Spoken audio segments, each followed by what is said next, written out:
আসসালামু আলাইকুম রহমতুল্লাহি ওবরাকাতুহু। হজের সিজনের শেষ খুতবাটি নিয়ে আমরা কিছু কথা বলছিলাম।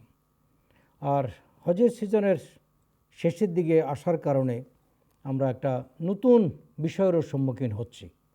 সেই বিষয়টি হচ্ছে ইসলামী ক্যালেন্ডারের এটা শেষ মাস। আর কোনো বার্ষিক পঞ্জিকার ইয়ারলি ক্যালেন্ডারের শেষ মাস যখন আসে তখন মানুষকে স্বাভাবিকভাবে মানুষ ধরে নেয় যে নতুন একটা বছর তার জীবনে আসছে। মুসলমানদের জীবনে একটা নতুন বছর আসছে। এই বছরটাকে আমরা বলি হিজরি বছর। হিজরি বছর হওয়ার কারণে আমরা এই প্রসঙ্গে হিজরি বছর নিয়ে সামান্য কিছু কথা একটু আলোচনা করতে চাই। প্রথম কথা হচ্ছে যে কোরআনুল কারিমে আল্লাহ তাবারক তাআলা হিজরি ক্যালেন্ডার সম্পর্কে যেমন সূরা আল বাকারাতে লোকদেরকে আল্লাহ তাআলা বলছেন যে ইয়াসআলুনাকা আনিল আহিল্লা, রাসূলকে আল্লাহ বলছেন যে তারা তোমার কাছে নতুন চাঁদ সম্পর্কে জিজ্ঞাসা করবে।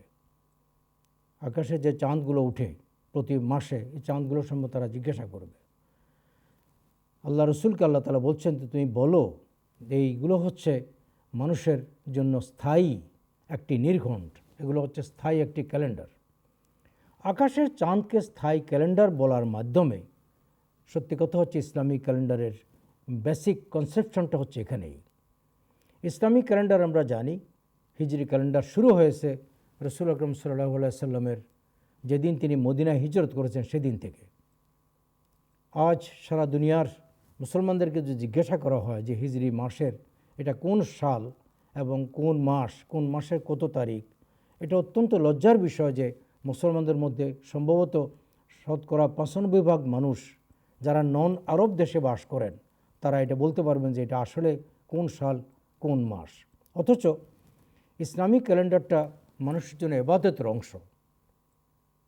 এর উপরে নির্ভর করে মানুষের হজ, এর উপর নির্ভর করে মানুষের রোজা এবং অন্যান্য ইবাদতগুলো। এজন্য প্রত্যেকটা মানুষকেই হিজরি ক্যালেন্ডারের প্রতি যত্নবান হওয়া দরকার। ইসলাম যদি কোথাও রাষ্ট্র ব্যবস্থা হিসাবে প্রতিষ্ঠিত হয়, ইসলামী সমাজ ব্যবস্থা প্রতিষ্ঠিত হলে মনে রাখতে হবে সেখানকার রাষ্ট্রীয় ক্যালেন্ডার কিন্তু হবে এই হিজরি ক্যালেন্ডারটাই। হিজরি ক্যালেন্ডারকে রাষ্ট্রীয় ক্যালেন্ডার কিন্তু যেদিন রাসূল সাল্লাল্লাহু আলাইহি সাল্লাম মদিনায় গেলেন সেদিনই কিন্তু করা হয়নি। এটা করা হয়েছে রাসূল সাল্লাল্লাহু আলাইহি সাল্লামের হিজরতের প্রায় ১৭ বছর পরে। ১৭ বছর পরে হযরত ওমর ফারুক রাদিয়াল্লাহু তাআলা আনহু যখন খলিফা, তখন হযরত আলী রাদিয়াল্লাহু তাআলা আনহুর পরামর্শে এটা ৩০শে জমাদিউ সানি বৃহস্পতিবার দিনে হিজরি ক্যালেন্ডারটা বাকায়দা অফিসিয়ালি চালু হয়। সেদিন হযরত ওসমান রাদিয়াল্লাহু তাআলা আনহুর পরামর্শ অনুযায়ী হিজরি ক্যালেন্ডারের প্রথম মাসের নাম রাখা হয় মুহররম। আর মুহররম মাসটা দিয়েই হিজরি ক্যালেন্ডার শুরু হয়।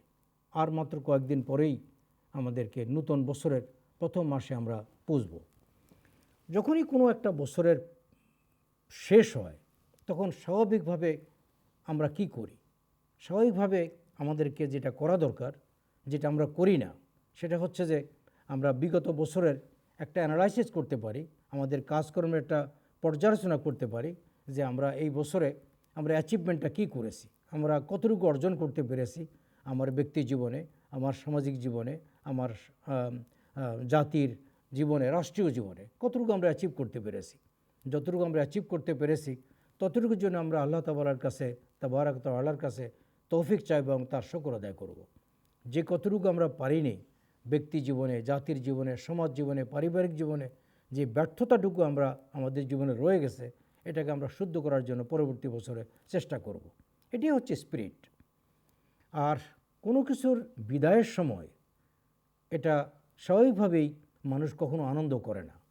আজ সারা দুনিয়াতে এই নূতন বছরে বিভিন্ন দিবসে এই যে আনন্দের উৎসবের যে বন্যাটা, এর পেছনে আমি জানি না কখনো আপনারা কেউ কখনো ভেবে দেখেছেন কেন এর পেছনের উদ্দেশ্যটা কী? এর উদ্দেশ্যটা হচ্ছে, আমি যতটুকু চিন্তা করেছি আমার কাছে মনে হচ্ছে এর উদ্দেশ্যটা হচ্ছে যে মানুষকে জীবনের মেইন লক্ষ্য থেকে ভুলিয়ে রাখা। কারণ একটা মানুষের জীবনে যদি একটা বছর বয়স চলে যায় তাহলে সে কী করবে? সে কি আনন্দ করবে, নাকি সে চিন্তিত হবে, না উদ্বিগ্ন হবে? নাকি উৎকণ্ঠিত হবে যে আমার জীবনে একটা বিরাট অংশ শেষ হয়ে যাচ্ছে? বাগদাদের সে বরফ বিক্রেতার কথা আমাদের অনেকেরই জানা আছে। ওই ব্যক্তি এক খণ্ড বরফ মাথা নিয়ে বাগদাদের গলিগলিতে লোকদের ডেকে ডেকে বলছিল যে তোমরা দয়া করো ওই ব্যক্তির উপর যার পুঁজি শেষ হয়ে যাচ্ছে, কারণ তার বরফ তো গলে যাচ্ছে, আর বরফটাই তার জীবনের পুঁজি। আমাদের জীবনের পুঁজিটা কি? আমার হায়াতটাই হচ্ছে আমার পুঁজি। আর যখনই আমার জীবনের একটা বছর শেষ হয়ে যায়, তখন আমার জীবন থেকে একটা বছর চলে গেল, অর্থাৎ আমি নোকসানে পড়লাম। আর লসে কোনো মানুষ যখন পড়ে সে কি আনন্দ করে? আমরা একটা নতুন দৃষ্টিভঙ্গিতে, একটা নতুন দৃষ্টিকোণ আমাদের সামনে আসছে যে আমরা জন্মদিনে, বিভিন্ন বার্ষিকীতে আমরা আনন্দ করি, অথচ এটা কিন্তু উল্টোটা হওয়া উচিত। আমাদেরকে প্রতিটি উৎসবে এবং প্রতিটি বিশেষ করে এই জন্মদিন পালনে এবং নতুন নববর্ষ পালনে এই কথাগুলো মনে রাখা দরকার যে আমরা আসলে এগুলো পালন করতে গিয়ে জীবনের মেইন উদ্দেশ্য থেকে আমাদেরকে আমরা দূরে সরে রাখছি। আপনার জীবনে, আমার জীবনে একটা বছর চলে গেল, একটা বছর থেকে আমি কি পেলাম, এটা আমাদের চিন্তা করা দরকার। বিশেষ করে ইসলামী হিসাবে মুহররম মাসটা এমনিই মুসলমানদের কাছে অত্যন্ত গুরুত্বপূর্ণ। আমরা জানি রাসূল আকরাম সাল্লাল্লাহু আলাইহি সাল্লাম যখন মদিনাতে এলেন, তিনি এসে দেখলেন যে ইহুদিরা মুহররম মাসের আশুরার দিনে রোজা থাকে। তখন তিনি জিজ্ঞাসা করলেন যে তোমরা এই দিন রোজা থাকো কেন? তারা বলল যে এই দিনে হযরত মূসা আলাইহিস সালাম ফেরাউন থেকে মুক্তি পেয়েছেন। তখন রাসূল আকরাম সাল্লাল্লাহু আলাইহি সাল্লাম বললেন যে মূসার যদি স্মৃতিতে কোনো কিছু ইবাদত করতে হয় তাহলে সে অধিকার মুসলমানদেরই বরং বেশি। তখন তিনি সাথে সাথে লোকদেরকে বললেন যে মুসলমানরাও যেন আশুরার দিন রোজা থাকে। বরং তিনি ইহুদিদের সাথে এই রোজার একটু বেশকম করার জন্য তিনি বললেন যে মুসলমানরা আশুরার সাথে আরও একটা রোজা মিলিয়ে যেন রাখে। এটা হচ্ছে জাস্ট ইহুদিদের ইবাদতের সাথে মুসলমানদের ইবাদতকে একটু আলাদা করার জন্য। এরপরে হচ্ছে যে মুহররম মাসটা হচ্ছে ইসলামী ক্যালেন্ডারের যে 4টি মাস যুদ্ধ বিগ্রহ নিষিদ্ধ, তার মধ্যে মুহররম হচ্ছে একটা। মুহররম শব্দের অর্থ হচ্ছে সম্মানিত, রেসপেক্টেড। ইসলামী ক্যালেন্ডারের প্রথম মাসটাকে এই নামটা দিয়ে আল্লাহ তাবারক তাআলা মানুষদেরকে বোঝাতে চাচ্ছেন যে মানুষের জীবনের সমগ্র কাজকর্মগুলোই এক ধরনের সম্মানের পাত্র হওয়া উচিত। আর বিশেষ করে প্রথম মাসে আমরা যদি এই ত্যাগের এবং প্রথম মাসে যদি আমরা এই সারা বছরের কর্মসূচির গুরুত্ব না বুঝি, তাহলে আমরা দেখা যাবে আরেকটি বছর আমাদের জীবন থেকে চলে যাবে, আমাদের অর্জন কিছুই হবে না। আমাদের দেশে মুহররম মাস আসলে নানা ধরনের কুসংস্কৃতিও আছে। আপনারা জানেন যে এই বিষয়ের উপরে বিশ্বকবি নজরুল বলেছিলেন যে ত্যাগ চাই আর ক্রন্দন আর মরসিয়া চাই না। কারণ আমরা তাজিয়া করি, এক ধরনের পূজার মতো ব্যবস্থা আমরা করি, যেগুলোর ইসলামে কোনো বিধান নাই। হযরত হুসাইন রাদিয়াল্লাহু তাআলা আনহু কারবালা ময়দানে শহীদ হয়েছেন এই দিনে। তিনি একটি ন্যায়ের জন্য সংগ্রাম করেছেন। ওই দিন থেকে আমাদের শিক্ষা গ্রহণের জিনিস শুধু এটুকুই যে আমরা কখনো অন্যায়ের সামনে মাথা নত করব না। মুসলমান অন্যায়ের সামনে মাথা নত করে না, বরং শির উঁচু করে দাঁড়িয়ে অন্যায়ের প্রতিরোধ করে, অন্যায়কে প্রতিরোধ করে অন্যায়ের সামনে দাঁড়িয়ে ন্যায়ের প্রতিষ্ঠা করার চেষ্টা করে। মুহররমের সবচেয়ে বড় শিক্ষা হচ্ছে এটা। আমরা সেই শিক্ষার দিকে না গিয়ে আমরা বিভিন্ন ধরনের বেদাতি কাজ করি, এমন কিছু কাজ করি যেগুলোর সাথে ইসলামের আসলে কোনো সম্পর্ক নাই। আমাদেরকে মনে রাখতে হবে আমাদের জীবনটা আসলে দ্রুত শেষ হয়ে যাচ্ছে। আমি এই যে কথাগুলো এখন বলছি, 1 মিনিট পরে কথাগুলো অতীত হয়ে যাচ্ছে। কোরআন কারিমে আল্লাহ তাআলা বলছেন যে ধীরে ধীরে মানুষ মৃত্যুর দিকে যাচ্ছে। আর একটি বছর যখন আমার জীবন থেকে যায়, তখন আমি সেই মৃত্যুর আরও একটু কাছে গিয়ে পড়ি। আমরা এই জিনিসটা থেকে যদি আমরা শিক্ষা গ্রহণ না করি, তাহলে দেখা যাবে যে আমাদের জীবনের অনেকগুলো সময় চলে যাবে, কিন্তু আমরা অর্জন আমাদের কিছুই হবে না। আর যেটা আমি শুরুতে বলেছিলাম যে যে ব্যবস্থা আমাদেরকে জীবনের লক্ষ্য ভুলিয়ে দেয়, যে ব্যবস্থা আমাদেরকে হারানোর বেদনাকে উৎসব দিয়ে মাতিয়ে তুলতে চায়, সে ব্যাপারে আমাদের বিশেষ করে মুসলমানদের সতর্ক হওয়া দরকার। আমাদের ভবিষ্যৎ জেনারেশনকে কথা বোঝানো দরকার যে ইসলামের কনসেপ্টটা বার্থডেতে কি, নিউ ইয়ার্সে কি। আমাদের সামনে পেছনের পর্যালোচনা করা, সামনের পরিকল্পনা করা এবং সেই পরিকল্পনা মতো নিজের জীবন পরিচালনা করার জন্য আল্লাহ তাআলার তৌফিক কামনা করা। এটি হচ্ছে আমাদের বর্তমান পরিস্থিতিতে যে নতুন বছরটি আসছে সে বছরকে আমরা এইভাবে বরণ করব।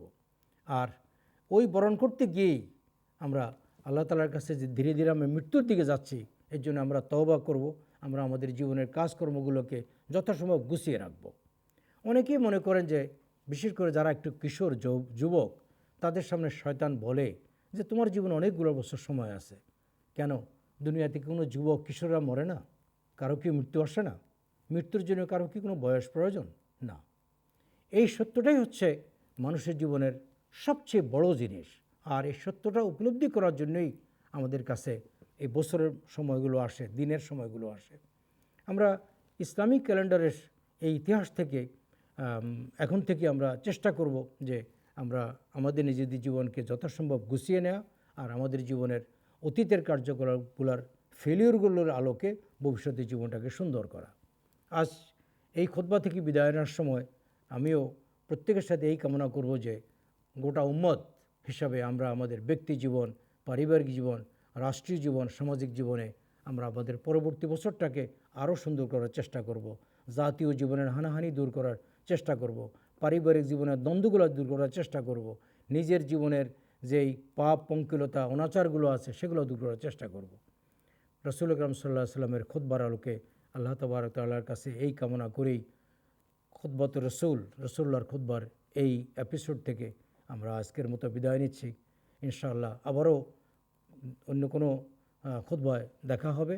ততক্ষণ পর্যন্ত আমরা সবাই প্রিয় নবীর হযরত মুহাম্মদ মুস্তাফা সাল্লাল্লাহু আলাইহি সাল্লামের খুতবার এই শিক্ষাগুলোকে নিজেদের জীবনে অনুসরণ করার চেষ্টা করব। আসসালামু আলাইকুম ওয়া রাহমাতুল্লাহি ওয়া বারাকাতুহু।